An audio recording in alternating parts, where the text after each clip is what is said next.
Hey guys, welcome to Titanium Tuesdays on Propelio TV. I'm your host RJ Bates, and I'm with my partner Cassie DeHaas.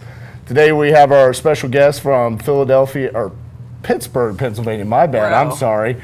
Ryan Scialabba. We're going to be talking about rehabbing, growing your business, hiring, and having an internal rehab team. So stick around. We'll be right back after these messages. Hey guys, welcome back to Titanium Tuesdays. Ryan, how you doing, buddy? I'm good. Yeah, so why don't you take a quick second to kind of briefly introduce yourself to everybody and tell everybody what it is that you do in real estate investing. Ryan Scialabba, Pittsburgh, PA. Started back about 6 years ago. Nowadays, we've gone through the ups and downs, the struggles over the years, but nowadays, we're full-time investors. We run a pretty nice organization, pretty tight operation. Do about 60 flips a year. Internally, and try to get out, produce a lot of content, speak as much as I can, and just give back that value. Yeah, man. So I know you're the co-host with Don Costa on the Flip Talk Rookie Playbook. Talk a little bit about that before we jump into your business. What is that podcast all about? Absolutely. So Don and I met coming up on 2 years ago, which feels kind of crazy now. But about a year ago, we decided to partner up, and what we wanted to do was take new investors through their first 52 weeks or their first full year in the business. We wanted to give them more, insight, detail, and action steps than anybody else out there. And we wanted to be able to put it out, on a platform for free. So we came up with the Flip Talk Rookie Playbook, and it's been amazing. I mean, it's blown up. Really cool stuff, and we're almost. So I think we're in like the mid 40s as far as being released, and just the amount of action that's being taken out there, and the amount of success that these guys are having with real information that's not fluffy or anything like that. I mean, we're talking about getting people a solid foundation for forever, and it's things that we wish we would have had set up back in the beginning. That now that we're running big time operations, it is the foundation of our business. So I mean, that's been really exciting. And really Absolutely, man. And, it kind of fits into the Propelio family. With Propelio has the Propelio Academy, and they give away a ton of information for free and content. And I feel like you kind of, you and Don Costa, y'all are an asset to the real estate investing community with the content that you guys provide to newer investors. Let's talk about, how did you get your start in real estate investing, and how did you guys kind of grow? I know you have a partner in your business, so talk a little bit about that and what your team looks like. So back in 2013 was whenever I got my official start in real estate. Went with one of the big box education companies, and it was actually amazing. I mean, it was really fantastic as far as the network and the support and the just that basic level education to get us going with the right mentalities of systems and processes and being, disciplined investors and again, that network. So I started that with my dad. He's got a home equity line of credit out on the house, and we dumped 25 grand into that education. I was in college.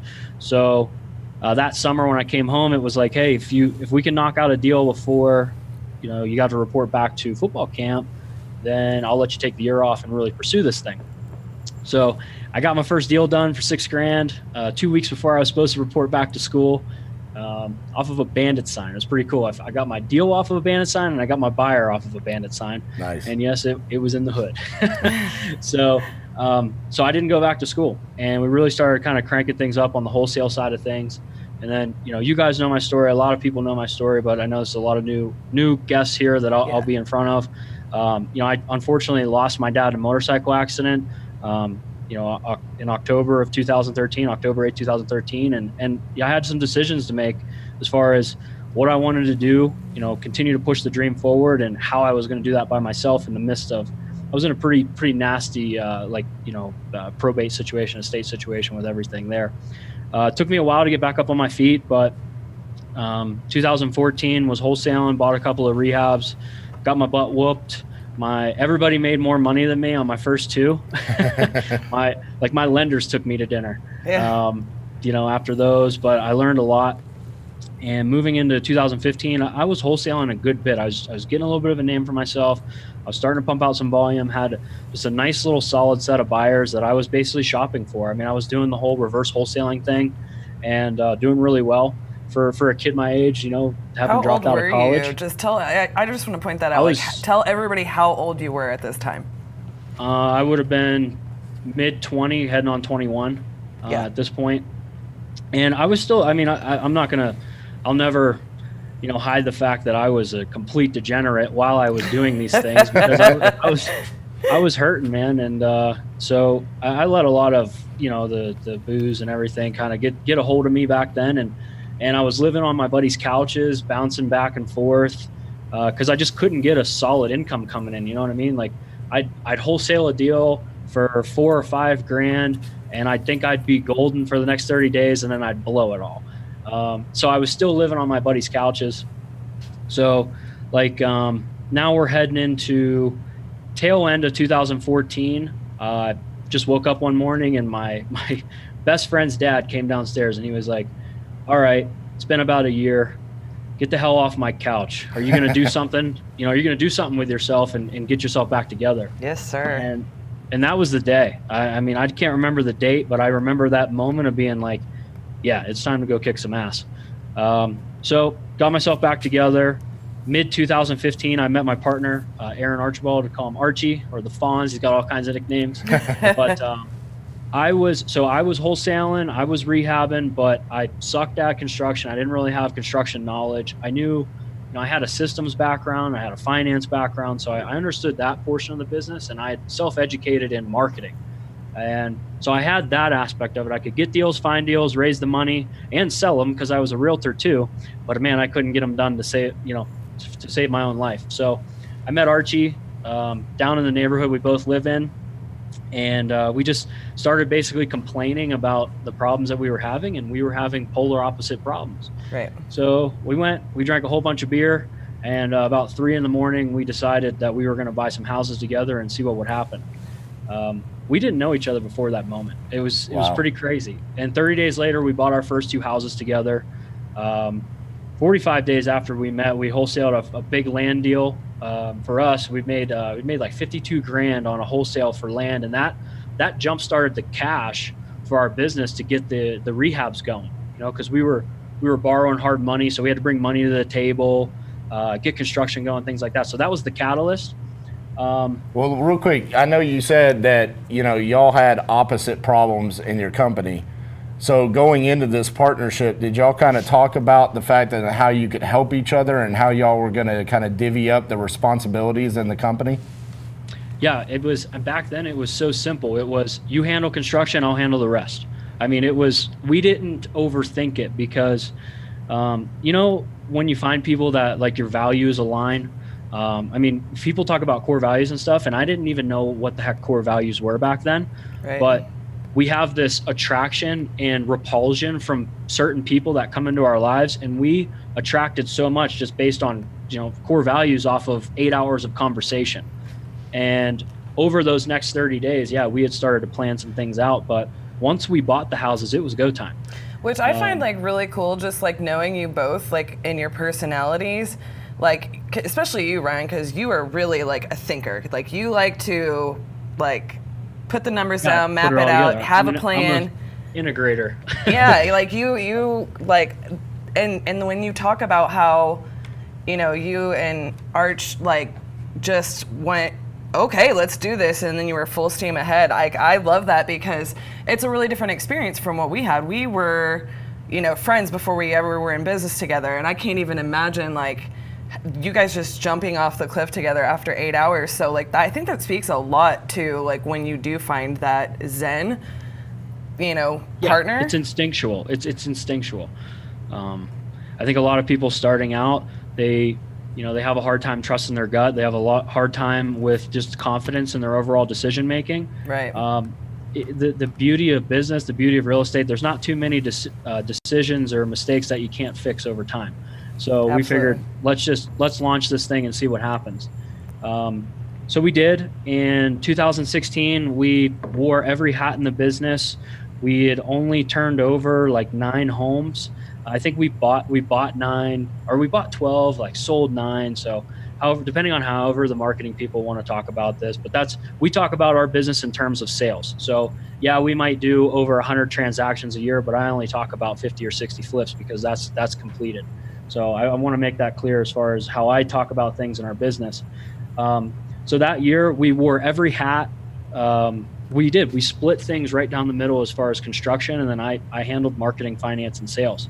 And I know for some people that might seem lopsided, but it's absolutely not, because so many portions of marketing, sales, and financing are outsourceable, are refinable, systemizable, and construction is just a very reactionary based part of your business. So that took a lot from him. Yeah. It took a lot of his time. 2016, we hired our first project manager. I'm giving you guys like the big overview. Yeah. We hired our first project manager. He was our first employee, like true employee. We had flirted around with acquisition people, admin people. They were basically all my friends. And I failed every single one of them because not only did I not know what I was doing, but I was not a manager or a leader at that time at all. I mean, I was a baby as far as business goes. And so mid 2016, we hire our first project manager. He comes in and he turns our business and our lives upside down because he was a regional home builder for a large company, and those are all very systems based companies, you know. So about 2 months in, this guy was $100,000 a year, by the way. We didn't have that kind of money to invest into the guy. Yeah. But we figured if we can move, construction's the number one bottleneck in this business. We always have to move construction forward. Right. So we figured if we could do that, then the rest would figure itself out. And 2 months in, I'll never forget this day. Gary's sitting in a desk behind me, and I look back, and he's like in his upper 50s, early 60s now, and he's got his hair just completely pulled out, and he's like, I don't know how you guys do this. I don't know how you survive every day. I don't know how you run. You are not running a business. And he gave me a really hard talk because you guys will be under in a year if you don't change this thing and turn it around. Right out, and we love Gary to death. We still work with Gary to this day on our developments for a bigger company. But that was one of those turning moments where we finally understood that we didn't have systems in our business. We didn't know what the heck we were doing. We were running around every day with our heads cut off. Yeah. And I've heard you tell this story before, but the way you've kind of described it was he essentially fired you that day, right? Yeah. He fired us, and then he fired himself less than a month later. Yeah. He said no hard feelings. Business is business, but one day I know we'll work together again. And it's funny how things turn around a couple years later. Yes. The scale of projects we're working on now. But so then lead into end of 2016, we really got on our horse. I got myself more education as far as just systems and how to start processing things, because I mean, just getting pen to paper is like the hardest thing ever the first time for an entrepreneur. Mm-hmm. Like, what is a process? What is a system? How do I write this down? What do I write? Getting it out of your brain onto paper is such a challenge. So I focused on starting to learn how to do those things, and got a part of some higher level masterminds, got in the right rooms, and just really started learning. 2017 was a year of building the team. We started. We hired. Throughout 2017, we basically hired our operations manager, our first operations manager, which was admin at the time, admin and bookkeeping, and then and we hired a new project manager, and really it was the first time that we took our crews in house, and that's a whole big long story, but basically, our now project manager and our first 4 guys that were on our in-house construction team, their business was going under, and so we basically decided to absorb them into our business, which was a huge decision and a key decision in our success now. Right. Because that changed everything. So then the tail end of 17, I hired an acquisition manager, and then we had done, I think we had turned like 18 or 19 projects that year. So it still wasn't a lot for the sales, but we went into 18 with a big stack of inventory. And now we had project management in place, and we were starting to funnel that and build that out. And now I had an acquisition manager. So my time started stepping back. Arch's time started stepping back. And this is when the system started to fly in the business, and we started to get some predictability and sustainability. And then head into 2018, and we had our best year. It was our first year with our full team.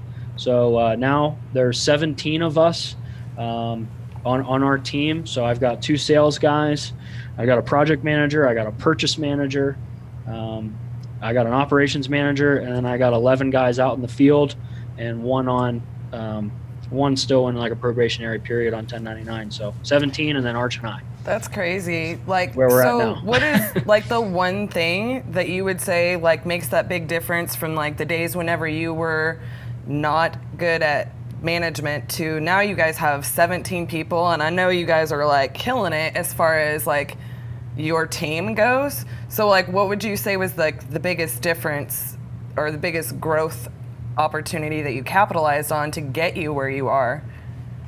It's getting to that management level in your mind and in your business. So getting out of that task-based thinking to where it's like, I got to get this, and this done, to thinking, okay, who's going to get this done, and managing how they get it done, or you get to that management level, and then things start moving.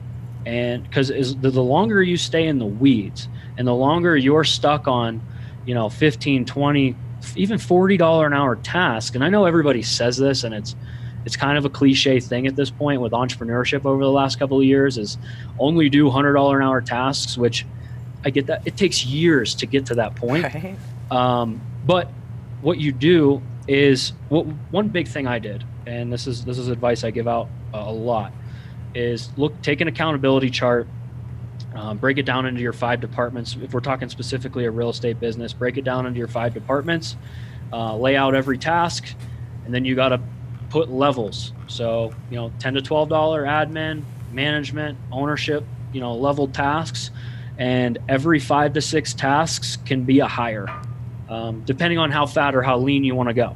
But what I've found is that every 5 to 6, solid core business tasks, that's a good hire in your business. And so I did those over now, 6 quarters, and that's what led to the full team, to where now Arch and I sit in a management level. Don't get me wrong, I'm still the head of marketing. I still do in the business tasks, but it's what I'm really, really good at and what I love to do, right? So I've gotten myself to that quadrant. Well, I think one of the things that you guys have done that I respect so much is that, I've known you for probably 2.5, 3 years at this point in time. You and I have had some just amazing phone conversations about business and the industry itself. But every time I talk to you, you are a rehab company. Like, that is your hedgehog concept. You do not distract yourself with trying to also become some massive wholesaler or, this, crazy landlord that has hundreds of units. Y'all are solely focused on being a rehabber. How much do you think that has impacted your business? Oh, focus and discipline are the reason why we're successful, period. There's focus, discipline, perseverance, work ethic, all of that thing, right? Mm-hmm. But when you break it down, those 2 things, those are the reasons why we're successful. We have gotten into such a niche of what we're good at, and we stay in our lanes. The only times that we regret decisions that we've made are when we jumped outside of our lane. And we can attribute that back to 2015. Every single bad decision that might not have even flushed out until a year later, we go, shit, we shouldn't have made that decision a year ago. So yeah, like, we do a certain type of house in certain types of neighborhoods, and we use the same material. Like, there's over 1,200 moving parts in this real estate construction rehabbing business. Our number one goal is to remove as many variables as we possibly can. And so that's what we've been doing for the last 16, 18 months, is removing these variables. And that's, again, where things really start to fly. So one thing you just said there that I really want to make sure that anybody who is aspiring to be a rehab company and scale to the levels that you have, you said you buy a particular house. What do you mean by that? Because it's pretty detailed, right? Yeah. I buy post-1950s houses, ranches, Cape Cod, split levels. Now, and this is now, in suburban neighborhoods. I don't flirt around in the city anymore. Cosmetic rehabs, $30,000 or less, and we turn and burn. And there's a lot that goes on to that as far as the construction crews and why we do that. But really the main reason is velocity. Yeah. And velocity of money.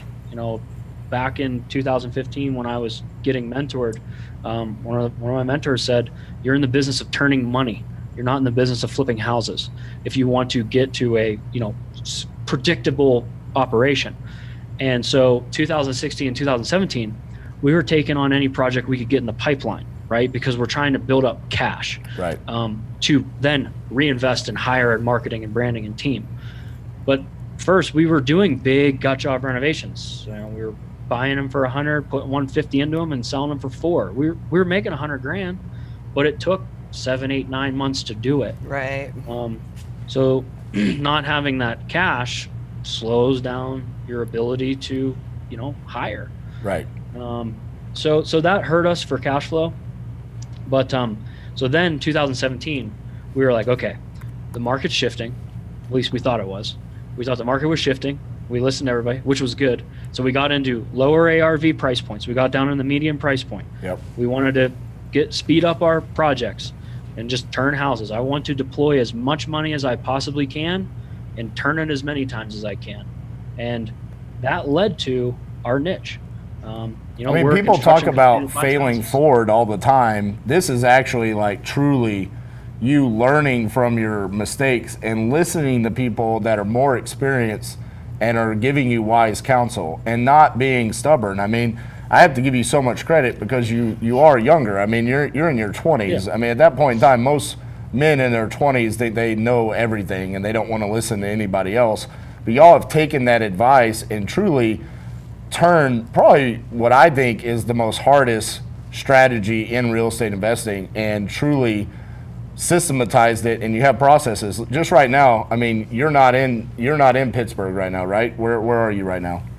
I'm in Breckenridge, Colorado with my partner for the next 30 days, for the whole month of February. And the whole reason is, yes, fun, don't get me wrong, but it's an experiment. We the only way, like you just said, you have to fail forward. Everyone wants to talk about scaling out of their business or running it virtually. Well, how the heck are you ever going to do that if you can't leave for more than a week? Right. And we tested this in 2017, and we knew where the red flags were. And so in September of 2017, I was gone for 2 weeks and Arch was gone for 2 weeks. And holy crap, was it a mess. and then we got some help. So we hired some consultants. We hired, Sharper Process, Gary and Susan Harper. And the traction book has changed our lives. Not only, and Gary and Susan have changed our lives because you're on the right path, right? But you need someone out in front of you to tell you, yeah, come on, keep coming, keep coming. Right. Absolutely. And those 3 days spent with them was a game changer. So that was a little bit over 90 days ago. And everything that we've put in process for the last 90 days have led to this moment where we left Friday the 1st, and we're not coming back, until Friday the 1st.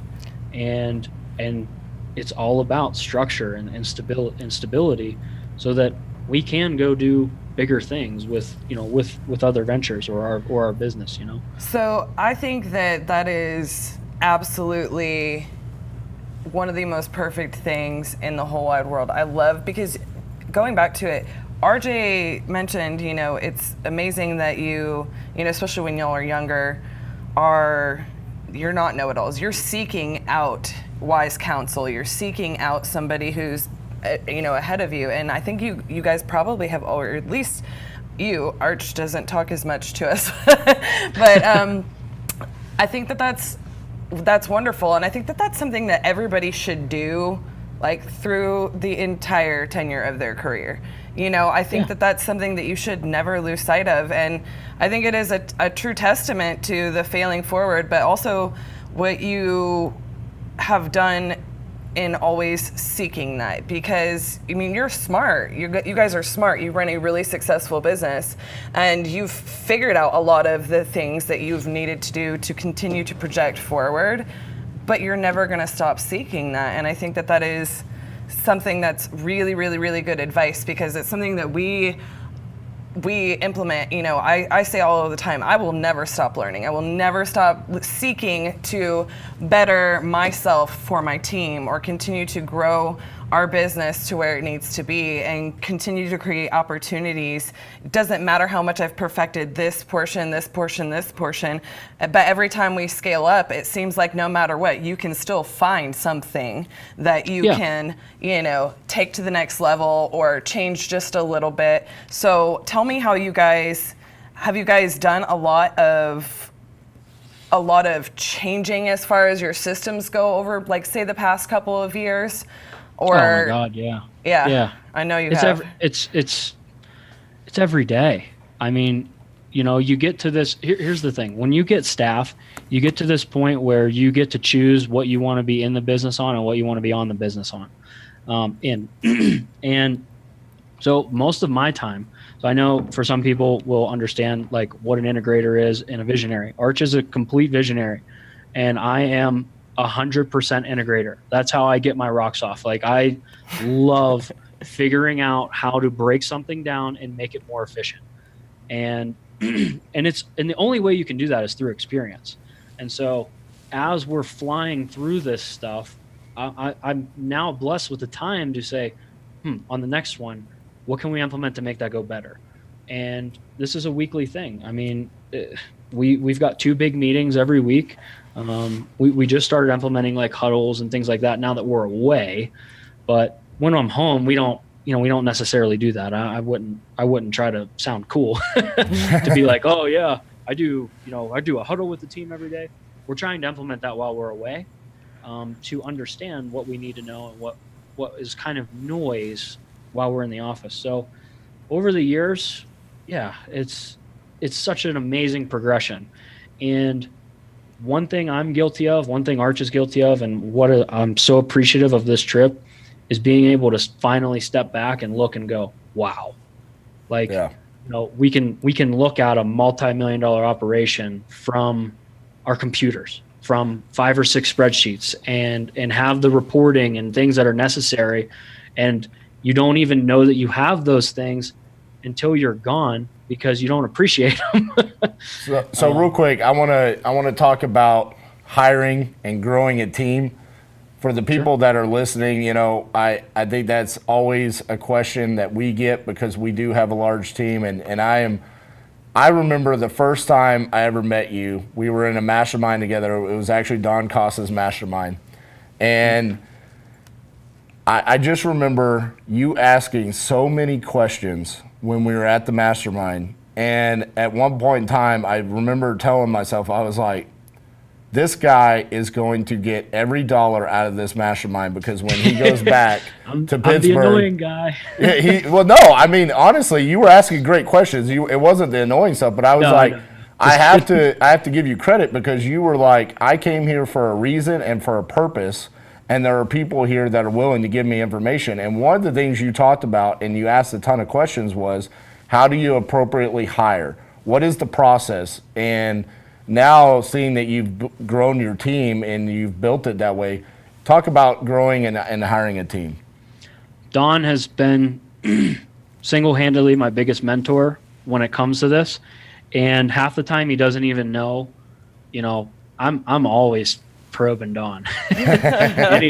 Any chance I get, like even on our podcast, I'm asking more questions than the audience, you know, because I know that there's value in having good questions.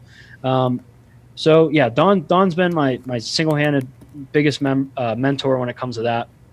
And also making the mistakes of hiring has been my biggest mentor. Again, like you said, always just failing. You just gotta move, you know, you gotta move forward and move fast. So hiring the people versus the skill. Most people, I think most owners in business have an ego about them to where they think that, you know, only you can do what you do, and at 100% level. And this was me too. I was there, and what people need to understand is that 80% of you is good enough. As a matter of fact, that's amazing. If you can get to that point, you're good. So removing that fear of having to hire somebody with a huge resume versus just really wanting to work with them side by side. That was a big thing. Don has harped on me there. Every time I've made a hiring mistake, it was based on experience and not the person itself. Because one of the big tips I can give is that hiring is one of the biggest investments you will make outside of marketing, if not the bigger one, because you're looking at a minimum of 6 months to a year for somebody to fully be integrated into your business and then actually leveling up. So you really got to like the person. And the big mistake that I made was thinking, okay, someone can be integrated and running in 90 days. And after that, they're kind of bupkis. If they're not performing, they're not performing. So choosing the people you want to invest in is really the biggest part of it, because culture, is extremely important. People don't focus on that enough. Culture, to me, mindset is more important than skill set. Yes, there are things that you just can't teach. And so you look for one or two absolutes that they must have, and then hire the person, because the rest can be trainable. So for me, like I said, for hiring, it's people first, skill set second, because our full team that we've had now for the last 12 months, I'd put them up against anybody in the country, and there could be more skilled people, but man, I love my guys, and I know they'll go to war for us. So that there alone puts me ahead, in my brain. And so people first, skill set second. And then again, it's that accountability chart, or, your task chart, and figuring out, where everyone's roles fit. We run extremely lean. I got 5 guys in my office team that is true overhead. Everybody else is anyway money, because we're borrowing it from the lenders. It's construction money. So I got 5 people in my office, and everybody now, a year later, is responsible for in the weeds tasks, management tasks, and now they own departmental tasks. So we're staying lean, and just a year later, giving people higher and higher level tasks that, again, have now led us to right here, this moment where we're at, where the guys are reporting and doing things. And you run the risk there of overcapacity in your staff and things like that, but just got to put more stuff in place. So for me, man. Well, that's good stuff, buddy. That's some big stuff. Yeah, I mean, and I'm super proud to see what you've been able to accomplish with your company, because honestly, I remember that first mastermind we were together, you were so concerned about how you were going to make your first hire, and seeing what you've been able to do. I mean, that's awesome. So Beautiful. It was scary. It was really scary. Absolutely. So we're going to jump to a quick break, but we're sitting down with Ryan Scialabba today. We're talking about how to grow your rehab business, how to scale your company, and how to also take 30 days off in February while you're buying a record amount of houses. Real. Right. So we'll be right back after these messages.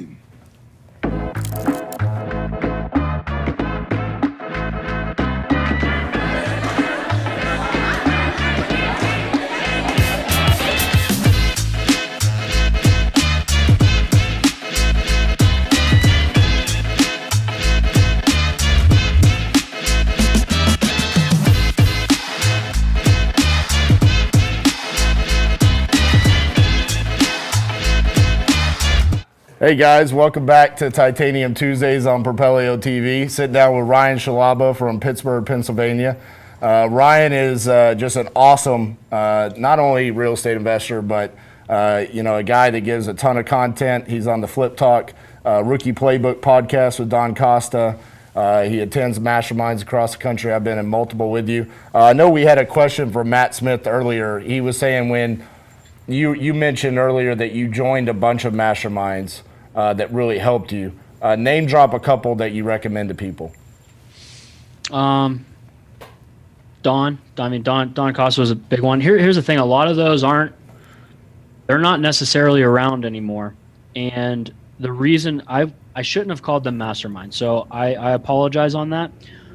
The network that I'm a part of, which was Fortune Builders, there's a lot of high level coaches in there. And what would happen is 4 or 5 of us, like just, call it what it is, the top level guys doing business, we'd break off and we would make sure we got together.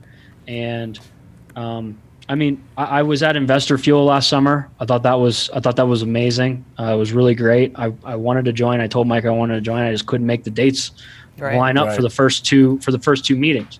So Investor Fuel was amazing. There was great value in there.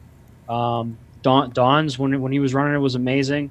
I just went to Funnel Hacking Live recently, and that was great. I've been a part of Tab Retreat for a couple of years. Here's the main thing.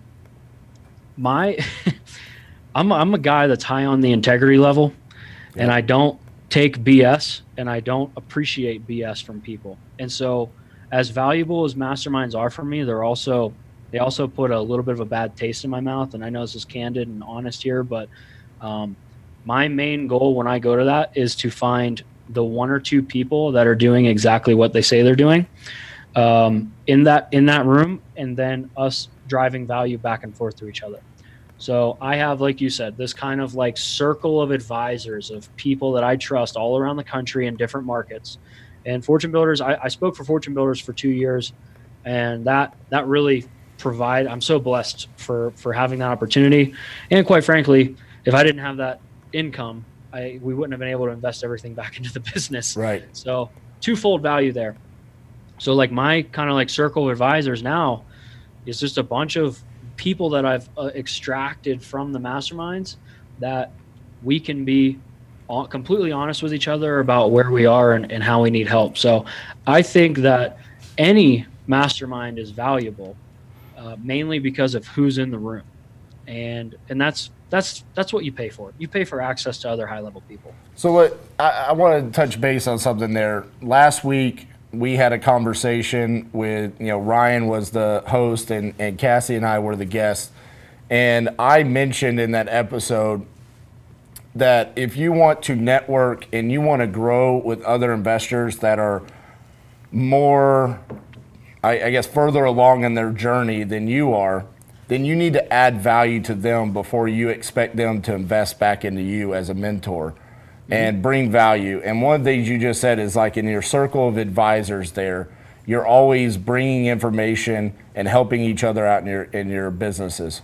And I know that that's something that I love from you. You and I randomly, I would say probably like once every 3 or 4 months, we hop on the phone, we have like an hour-long conversation. We just recently talked about the market in Pittsburgh and here in DFW and what we're experiencing. Talk about adding value to someone else's life, because that was a question brought up later on Friday's Heels Off show, which is like the recap of all of the episodes from the previous week. And people were asking, okay, how do I add value to someone who's further along in their company? So for you, how have you added value to other people's businesses? So social media makes this so easy now. Okay, I couldn't imagine trying to do this before social media. I just watch people. I watch what they're posting. Like if I got a guy, okay, I'll give you the Texas boy, Dave Hale. Yeah. I've been extremely curious and interested in talking with that guy, just based on the level of what they've been doing on self-storage, and I'm interested in commercial assets and things like that. And I've just been watching them, waiting for I've been like a cobra in the grass. And I saw he was looking to take his page, his all of his audience that he built up and go over to a public page.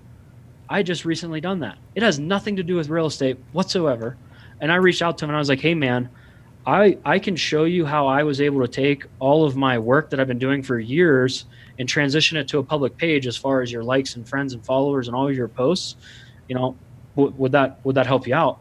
And he was like, heck yeah. We were on the phone the next day and we had like an hour-long conversation. And yeah, we haven't followed up from that. But to me, that opens the door to now, okay, now we're player to player, we're real on real. Real recognizes real, and we can have some solid conversations here for it. But it opens the door. So like that's like a very recent, I guess, example.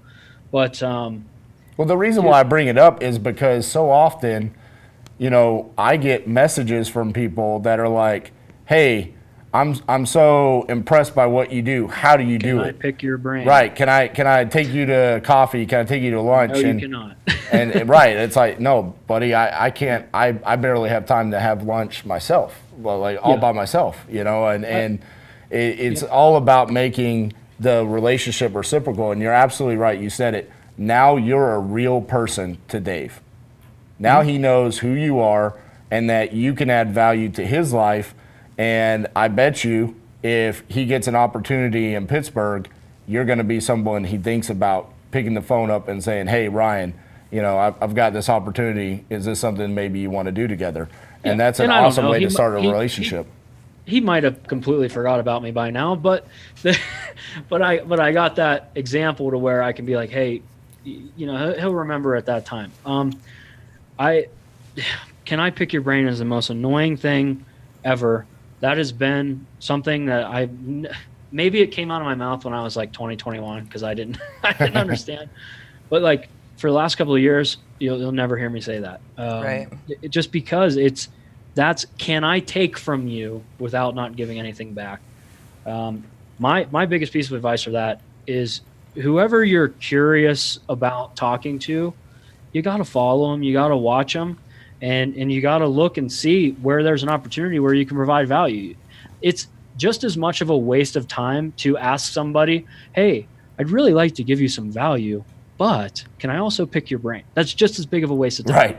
So yeah, you gotta put the time in. It's like everything, right? You gotta put the work in, put the time in, follow them a little bit, and then because you're not gonna cold message somebody and be like, hey, where are you struggling? Right. Right. Well, I mean, like doing your homework, that's what I call that. Like, I mean, I can't tell you how often we end up absolutely thinking of people and they're like, oh my gosh, I can't believe that you thought of me. And it's like, no, I love people. I love working with people that make me want to generate business for them. You know what I'm saying? Like, I want to generate something for you to do and for us to add value to each other. Like, that's where it's at. Let's talk about a little bit about the volume you guys are doing now, because it's very, very impressive coming from people who have been a little bit, not quite as much as you guys, but we've had our general contracting experience as well, and we have had in-house teams and stuff like that. And so, like, talk about the volume you guys are doing now. Mm-hmm. So last year, good thing is, see here, I'm smart. No one's tripping me up on numbers. Always ready with those numbers. We bought 52 houses last year. We sold 34. We wholesaled 11. And then, so we were at 95 transactions last year. I'm not the I do 100 flips a year, but that's where we were at. Right. That equates to about 12 to 15 on the high end, 10 to 12 active projects at a time, active job sites running. We're trying to turn every 4 months or so, as much as we can. And so this year though, our volume is going to go up. So this year, our goal is to be in that 80 to 85 range on the purchase side, because again, smaller projects, quicker projects. And our goal is to sell 55 on the rehab side. So on the retail side, we want to sell 55. And then I think we have like a $300,000 wholesale goal. I don't care how we get there, because that's not my focus, right? Like wholesaling and retail listings, that covers my overhead. If that covers my office overhead, all my gravy, all my main money comes from my rehabbing business. And so I look to do about $450,000 between wholesales and retail listings, and in-house. So that covers that. And then, our rehab monies are gravy, and that's what we reinvest.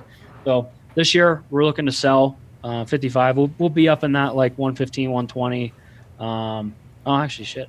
Probably be up in that like a little bit higher in the transaction end of things, but that stuff doesn't like excite me as much as, the sales, getting a consistent sales flow.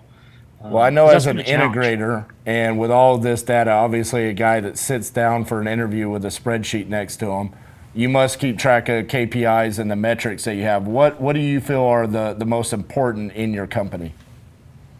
For me, my My most importance are basically what did we project or what did we predict and what actually happened. So, I mean, when you're looking at, everything, like for me on the marketing side of things, it's all your basic stuff on the marketing. It's how much did we spend? Where did we spend it? Calls, leads, contracts. I want, cost per buy, cost per lead, cost per call. And then I want my conversion rates in between. That tells me what's broken. Most people just track that stuff, but your conversion rates will tell you what's broken. Is your marketing broken? No, you're getting a bunch of leads in the door, but your lead manager sucks. So we're not getting on appointments. And if we're not getting appointments to offers, if we're not making offers, well, then maybe we're not marketing to the right houses. Or if we're making offers and we're not getting them, maybe our acquisition guy isn't doing really well. So those conversions are really key. On construction, my key ones are idle time to start. That's a huge one for me because last year we averaged 16 and a half days to get a project going. And so I want to cut down on that time because that directly correlates to me holding the properties more, longer. Did you Price per square correlate foot? how much that cost you in interest that you were paying on your private money? I don't want to know. Right. I mean, it's a disgusting I'm number. just kidding. No, I didn't get that deep into it. I know that I can figure it out though, because like my hold time variance was 20 days on every project across the board, as far as what we estimated to what we actually hold it for. That's pretty damn good. Really good. So, and then that directly goes back to, well, if I just start them 10 days sooner, if I get that idle time down to a week and the market stays hot and we price them aggressively, well, man, we're doing really good. But what do you think was causing that? What was causing that idle time for 16 days? Not having a pre-purchase like construction process in place, as far as, we need to walk the house and get a scope, a minimum of 7 days before close if it's in-house, 14 days if there's subs involved. And then not having all of our selections and finishes and material lined up and ready to go day of closing. So now that process is in place, holy shit, watch out, because our idle times have been 1 to 3 days since I think like October on our last like 12 or 13 projects that we started. It's now that we put that process in place and it's in our task list and it's on people's calendar and they're accountable for it. That's a process. That's a system. So real quick, a quick recap of what we just discussed there. You had an idle time from the time you purchased a property until the time your rehab was starting of 16 days. Your variance on what you were estimating how long you were going to hold a property last year was 20 days. You have now put systems in progress that have cut your idle time from 16 down to 1 to 3 days. Let's just call it 2 days. Call it 3 days. Yeah, call it 3 days. 3 days. You just saved yourself 13 days. So now your variance it's a lot of money. Should be it's a lot of money. A week. You're now estimating within a week of how long you're going to hold a property. And if you've ever flipped one house, much less 52, you now understand how amazing that is. That is absolutely beautiful. It's everything, because here's the biggest thing that I'll tell you how people fail. And when they're scaling up, the number one way that people fail is they don't understand the amount of cash that a rehabbing business sucks up when you're in growth mode. When you go from buying one house at a time to 2 at a time to maybe now you've got, let's just say you get on a hot streak one month and you buy 3 houses. You're like in a crap storm as far as money goes if you don't have your lending right. And most people are borrowing hard money. So they've got $10,000 to $15,000 per project into that deal. Well, when you can't move construction forward because you're out of money, and that's the number one thing that people fail at is moving construction forward, the whole thing crumbles. Mm-hmm. And it can crumble at 2 houses, 3 houses. It can crumble at 30 houses in inventory. But the better that you can estimate these things, then the better you can control your cash flow. And the more leverage you get with lenders and it's everything. These numbers for me. So I don't know how people go blindly, I love this right now because pretty much members of the titanium family from across the country are watching this and loving this, because this is a need in our company. So we were actually talking about this on our way here, like Right. just like things that we wanted to like target, focus on, and implement in these very specific areas. So it's hilarious. So Jeremy Dimmers, our partner in Arizona, who shout out's going to be speaking at the Propelio Mastermind this week in Phoenix. Jeremy says, Ryan, what do you use for project management for idle time tracking? So break down, how do you actually keep track of all of those metrics that you just discussed? I'm pretty simple. I'm in Excel, because nobody's built it the way that I'm gonna build it one day. Yes. So we have a rehab sheet. It's very simple.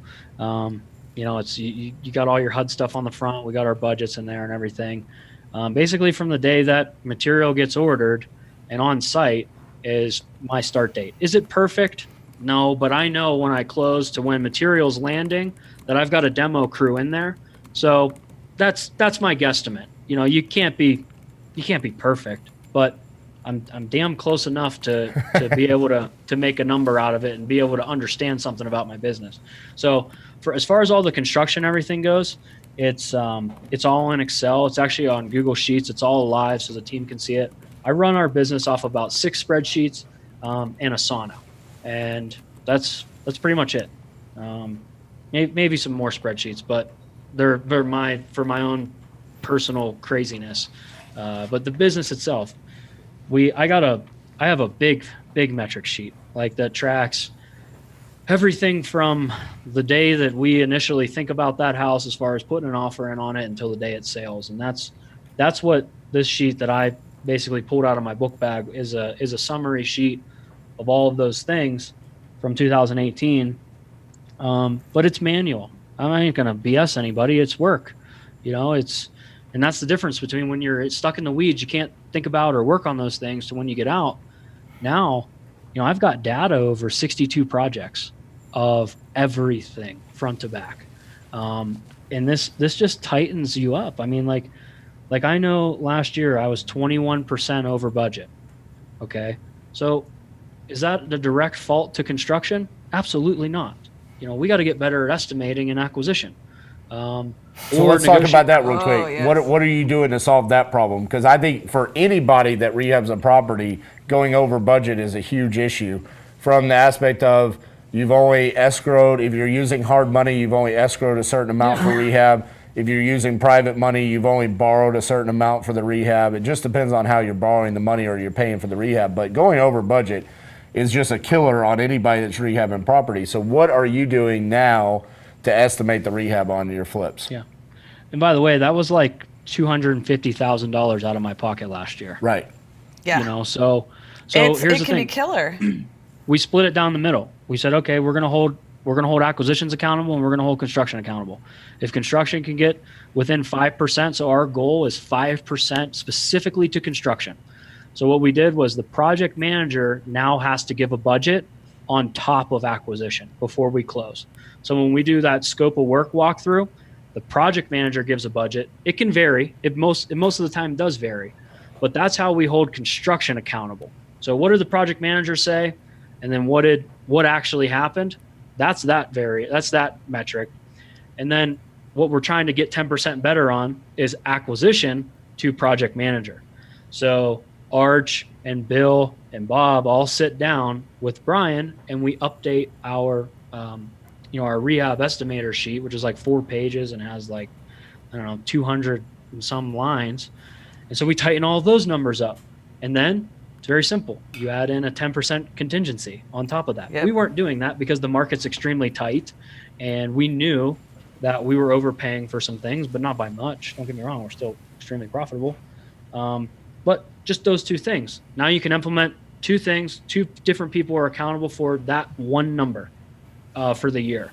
And that one number is $250,000 of the bottom line. So Right. If you don't know, you're blind. So you talk about holding people accountable. specifically talk about how are you holding them accountable to those numbers and those metrics. And does it part of it come with like training too? Like, are you better training? Yeah, because I think it's probably a combination of both. Because these are things we've tried to also do, but like it's a training thing as well as like implementing accountability and processes. It's first of all, it's allowing them to have the awareness of the business as a whole. A lot of people get caught up and are like, oh, I don't want to show my guys all my numbers. Or I don't want them to, I don't want them to see everything about the business. Oh, we have the opposite mentality as far as we want everybody to see what's going on. We want everybody to know. Gary Harper calls it mama. We want everybody to take care of mama. And you can't do that by yourself. So first of all, giving people the awareness, allowing them to have the awareness of these numbers. And then my crazy ass, I just built spreadsheets out that all of the numbers automatically calculate. So they just have to plug in every week before our Tuesday and Friday meetings. They just have to plug in their numbers. And then I have all the information I need because the spreadsheet does the rest. So this wasn't planned, but you talk about taking care of mama. And she just joined us. My mom just joined. Donna. It's my mom's birthday. So happy birthday. Happy birthday. I love you. I literally would not be here without you. So thank you so much. Take care of mama. And I wore your birthday outfit today for you. So love you, Mom.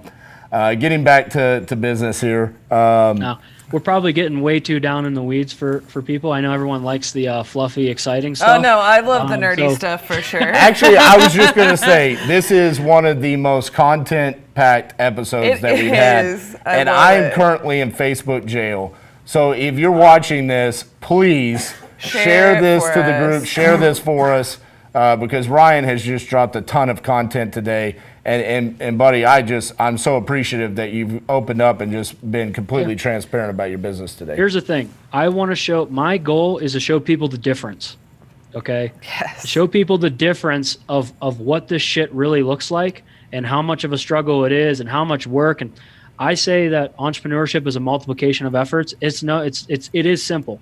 But until you get staff and until you get things rolling and you pour hundreds of thousands of dollars back into your business, you will not have the things that I'm talking about right now. Yeah. So, and nobody wants to talk about that right now because they don't know. They're not that in depth with their business. They haven't built the organization that they're saying they built. And this is why it's so easy for me to call people out. I can just ask a very simple question and I'll know right there they're full of crap. And you're no holds barred about it too. and this is what people need to understand is that this is the difference of getting around the right people and not. And this is why I wanted to come on Propelio. I'm not a part of the Propelio crew, but dang, do I appreciate their message about integrity and honesty and just showing people the real truth, because this is the difference from people actually being successful or being $100,000 in credit card debt. Yep. Right. And this is why this is a very important conversation for me. I'm hoping that it's more of a launch again for me to continue to get out there and be like, look, here's what this stuff really looks like. Right. Here's how you can really be successful. And so it's right back at you guys. I appreciate it so much. Well, to follow up with what you're talking about there, we got our start as a volume wholesaler, right? And when you volume wholesale, you are going to see some of your properties that you wholesaled fail.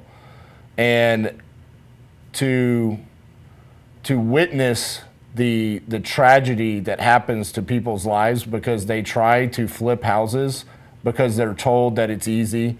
They get some overpaid, mediocre education. They're told to go take out $100,000 in credit card debt. They're told to borrow other people's money with basically zero knowledge. No financial background whatsoever. Right. And not having the systems in place that you're talking about.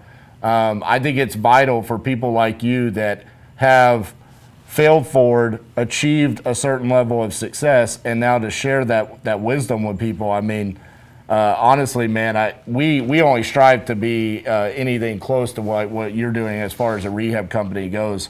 I just Appreciate that. I mean, it's amazing what you've been able to accomplish.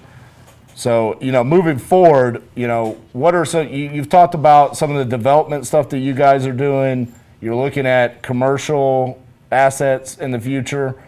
What are you doing now to kind of push yourself out of the single family world?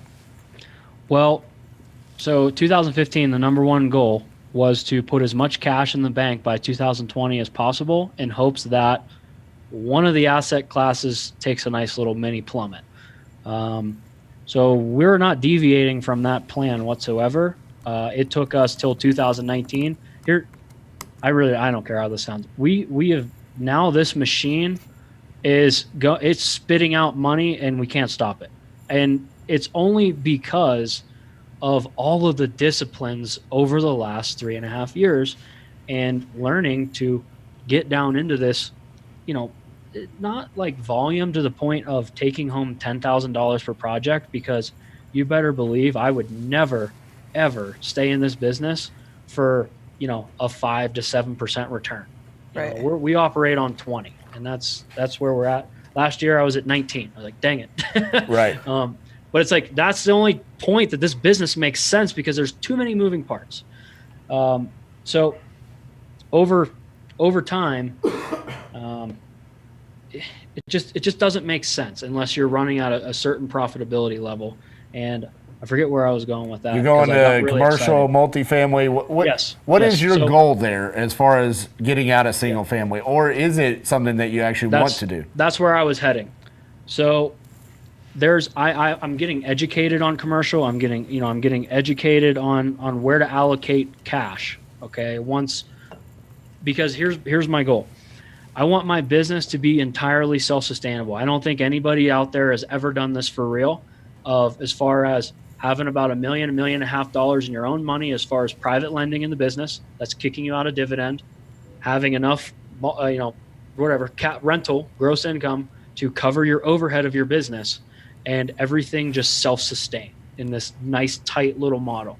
And that's my goal. And people get so caught up in wanting to do more volume, wanting to go on to another business, wanting to go into other asset classes.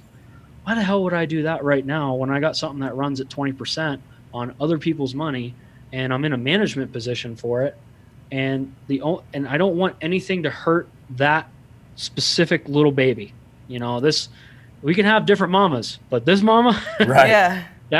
that's got to run, and that's your bread and butter. And until you get up into the owner box of that specific business, as far as to where you're running, I would say like 10 to 15 hours a week, truly, which I don't even know what that looks like.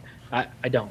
Right. I'm trying to get there, but I don't know what that looks like. Until you're there, why the heck would you focus on anything else? I mean, it's just a distraction. Well, let me go ahead and tell you, 2018 was Titanium Investment's worst year, because we did exactly what you're talking about. Exactly. And so it's legitimately like, and I've always, really been magnetized towards this, like about, you specifically, is that discipline and that focus and maintaining that.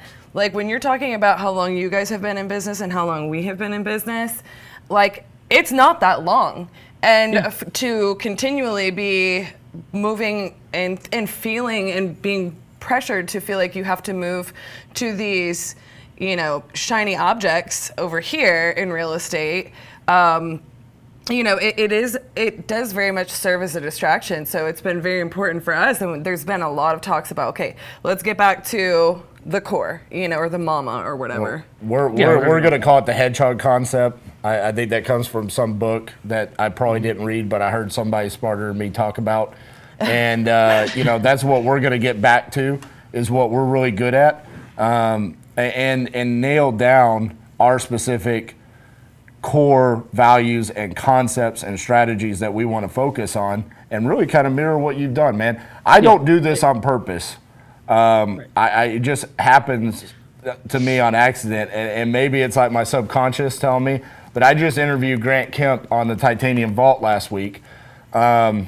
And it was funny because you brought up earlier that you asked Don a ton of questions during your interviews with him, and I just got 13 properties that I'm going to owner finance. So I basically got a Grant Kemp education on my podcast by asking him a ton of questions, not on purpose. And then I bring you on here today, and literally last night I pulled into my driveway at 10:30 p.m.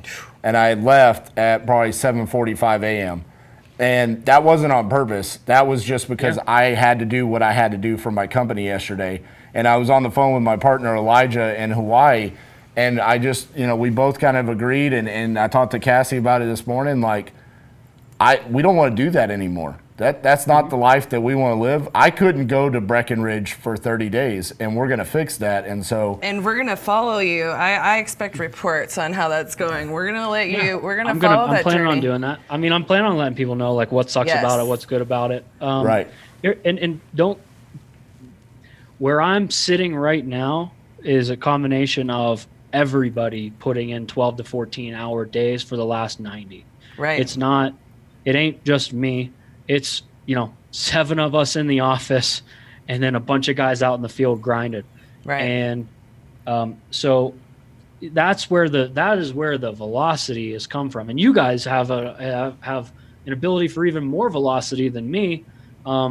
Once everybody's in the same boat, rowing the same direction towards the same focus, to the same target. Absolutely. Right? There's a lot of power in what we've built, but sometimes you have so much velocity though you spin out in the corner. So on that analogy, we're going to jump to a quick break. I want to come back for like 5-10 more minutes with Ryan, answer any questions that you guys have, and we'll be right back after these messages. Hey guys, welcome back to Titanium Tuesdays. I'm RJ, this is Cassie. We're sitting down with Ryan Scialabba from Pittsburgh, Pennsylvania. Buddy, I know you're out in Breckenridge trying to have some fun, enjoying leaving your team back, and y'all are having a record-breaking month this month, right? How many closings you got going on? 17. Just a little baby 17 this month. Make that 19. 19's a good number. 2 more. That's my favorite number, 19. But yeah, so like even that was crazy to where I didn't want to be going to FedEx every day overnight in docks. So for like 2 weeks, we were trying to get all the seller packets and all of our mortgages and everything lined up. So Thursday before we left, we catered a Chipotle lunch at the title company, and we signed for all 17 Yeah. Wow. closings. It took like an hour and a half, 2 hours, but even that there was like, it was just different because we realized what happens when we can just control one more thing. And whenever we jumped on top and we drove the conversations and we, set the expectations for the title companies, like shit just went really well. And it was like, all right, guys, see what I'm always harping about? Like, we need to drive wherever we can drive. We know what we're doing. We got to, and this comes from like profit first. I mean, you got to take care of your business first. And this is something that we've been trying to do over the years, because when you first start out, you have no leverage whatsoever with money, with sellers. Right. I mean, you don't have leverage. And so over time, as you remain humble, that's extremely important, but you also have to understand at what points you have leverage and where you can gain leverage that protects your business. And like for us, I mean, last year we had almost $1 million sucked up in our business because we weren't borrowing the right way, because our lenders were still leveraging us. Meanwhile, I felt like I'm one of the safest investments that they could ever make. Our process, our team, the assets that we buy. Right. I felt like there's nobody in Pittsburgh that could do it better as far as protecting their money. And so we had to sit down and have very candid conversations and say, look, this is choking us. The way that we're borrowing, let's make this a win-win. We switched a couple of things up, and now the thing starts spitting out cash versus sucking it up. Speaking of candid conversations, we do have a question. And Matt Smith, I love you, buddy. You're a huge supporter of us and Propelio. But I feel like that we have been given this opportunity to be up here to help people. And so I want to help you real quick. Matt's question is is there a place to buy a business plan with all systems and processes in place? Ryan, you said it best earlier about you're not going to be able to achieve what you've been able to achieve without spending hundreds of thousands of dollars and putting the time and effort into place. Yep. This is not going to come to you turnkey, Matt. You're just going to have to go out there and put in the work, put in the effort, fail forward, just like we've done, just like Ryan's done. But the main thing that Ryan and we have done that has propelled us to the positions we're at today is by taking massive action. You have to continue to take action. So Ryan, I'll kind of open that up to you and let you give Matt some feedback on that question. I think it's a great question, Matt, and I appreciate it. And I'm gonna widen the range even more. I'm crazy. I know I'm crazy. Arch is crazy. Like we're crazy. RJ and Cassie, you're crazy. The reasons why we are where we are is because we're just a little bit insane. Yeah. And it's okay to not be insane. Like people don't understand that 3 or 4 houses a year at 30, 40 grand a pop gives you a really nice life. Right. Like really, really good. I don't live on but like 10, 15% of what we actually make. That's what I live on. The rest is invested in building this vision. And we could turn it around. Don't get me wrong. We could go back and shut the, really scale down and make good money. But we're a little bit insane. If you can just take some nuggets from conversations like these from guys that are running, higher level operations, what happens is that 30 or 40 turns into 50 or 60, and then you can do less work or you can do more work. It's the whole thing of why run $100 million company on 1 or 2% when you can run a $10 million company on 20? It's the same net to the owner, and it's a lot less stress. And this was pounded back into my brain a few weeks ago. Sat down with a guy, is just extremely, he doesn't even know he's a mentor to us. He's damn near a billionaire. And he goes, guys, he's like, so what do you want to do next? And I've always been like thinking, okay, I got to go do the next big thing. And now I'm starting to get content with, not content because that's a bad word, but like I'm happy with what this business does. And I just want to make it as best as it possibly can. And because he goes, I doubled my volume last year and I didn't take home any more money. All I did was double my stress. And we're talking about a $350 million company. Yep. And I think it's like so important. I think that's why, I keep saying like this year, like efficiency and effectiveness are going to be 2 of our main focuses at Titanium Investments. And that is like for reasons like that. It's like, I can sit here and work, 15 plus hour days every day, or I can perfect what we've built and create opportunities and delegate and make our team better and make sure everybody's rowing that boat together. And we'll probably do just as well, but I'm not going to be drained. You'll do way better. Yeah. You'll do way better. Somebody said it to me. I can't remember whose quote this was, but yes got me here. No will get me where I want to go.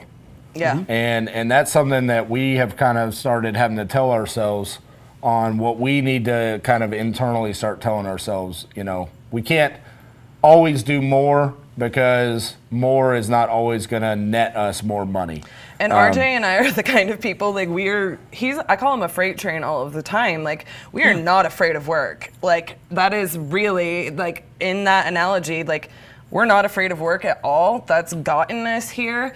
But like in our mind, sword. Hold on, I got a good question from Wade Vanderboom, and I really want you to answer this one. Can you expand on quote unquote borrowing wrong? What do you mean by that? So like most hard money lenders will only give you 65 to 70% LTV based on your ARV. I'm a 20% net guy. So that means 10% of my money has got to be in that deal at some point. And for me, like last year, that was like 15, 16 grand per deal. And that is like now looking back, when I saw that number, I was like, holy shit, what are you doing? because that sucked up about close to $1 million. That if it was in the accounts, less stress, you'd have the ability to market more, expand on branding, hire more teams. So now the way that we borrow, it's all private money, so no points. We have a 3-month defer on our interest, and we get 75% of our LTV. So have I fixed my problem as far as not having money in the business? No, but I've mitigated it down to about 5%, which I'm comfortable. I'm okay with that. So for cash flow purposes, I get 75% LTV. So I get all the money I'm going to be into that deal until the very, very, very end. And at that point, it's a couple of interest payments, if that. And the way we fixed that was with the 3-month defer. So getting that deferred on that interest, I'm done with construction in 45 to 60 days, depending on the, back on the market and around like 70 days. So like we just did the projects that we're closing on, like 4 of them out of this month that we're selling. We didn't have to make a payment on them. And so there's like half of them we didn't have to, inject more cash into the deal. So it's not wrong and I'm going to ramble a little bit because money's like really important, but it's not wrong when you're first starting out, because if you can limit the amount of money you have in the deal, that's great. But once you start running on volume, you kind of can leverage a little bit to help your cash flow in the business. I hope that helps. Absolutely. Well, buddy, I appreciate you taking the time. Real quick, I'll kind of let you have your final thoughts, and also just for anybody that doesn't know who you are or where to follow you or how to connect with you, if they want to, kind of tell them the best way to connect with you. Okay, cool. I appreciate the time. I appreciate the platform to get some truths out there. But you can follow me at facebook.com/theurbaninvestor. That's /theurbaninvestor. That's my public page. I'm really trying to gain some traction there. Same thing on Instagram. I'm urban_investor. Here's where I want to go. I don't want to put courses together. I don't want to sell this stuff. I want to get on stages. I want to get on big platforms, and I want to bring truth and true experience to actually give people, serious value. And so what people can do for me in exchange of value is help me blow up my social, help me with contacts as far as getting on stages, getting on platforms. That's how you can bring value to me outside of my business. And I will keep putting out as much, content as I possibly can online. I mean, I'm on YouTube at whatever YouTube. My handle is Flipping Pittsburgh. So, I mean, I'm trying to be everywhere. I'm trying to get good content out there because I want to break through the noise. So that's how we can create a two-way street. I love that, and I appreciate that so much because I think there's just not enough of it, And you do some killer videos, by the way. Like, I love them. I get fired up every time I watch one. You really do. Happy. I mean, y'all have like a little videographer follow you around, right? What's that? Y'all have like a little videographer follow you around, and you still make. It's been a while since we did it. Like I put out a hype video in January. And all I kind of did was hype myself up. And then I was like, shit, I actually got to film. And so I completely dropped the ball on getting season 3 filmed. But it was because I was so in the weeds trying to get to this place, right. Trying to get here. So I'm working on getting some time while I'm out here to put some content back out. And we'll still be watching regardless, even if you take a little bit longer. It's more important that you gotta get out of the weeds before you do that. Here's the thing. Like I said, I ain't got nothing to sell. I got a business to run, and what the value I get out of putting the content out there is that it just makes me so much tighter as a leader and manager in my own business. That's why I do it. And people don't always understand that. But man, if I can teach it, that's the last thing I'll leave with. Big key to success for me is having someone to chase and someone to teach. I'm always chasing somebody.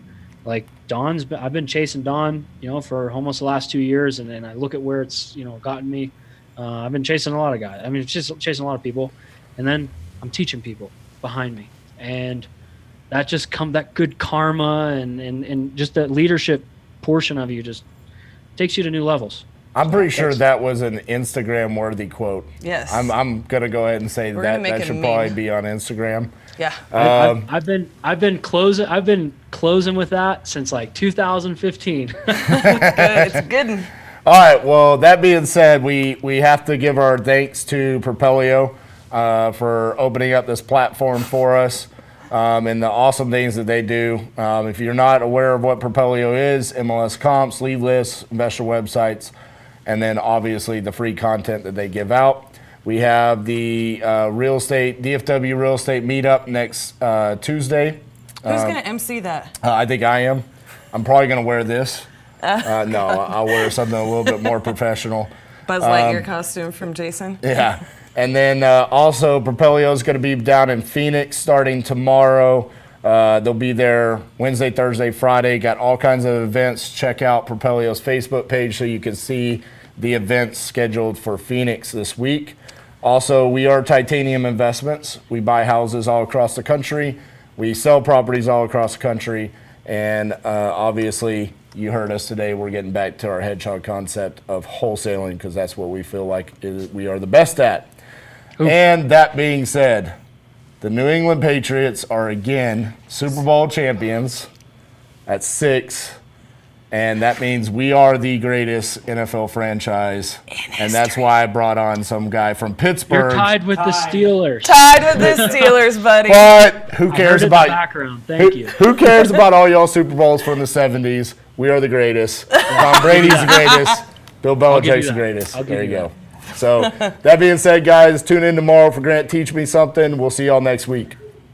Bye, thanks. I'm Ryan with Propelio. If you like what you saw, please subscribe. Turn on those notifications and stick around for more. We have tons of content like this all over our channel. So if you want to learn more about real estate investing, stick around, watch Propelio TV, and we'll see you later.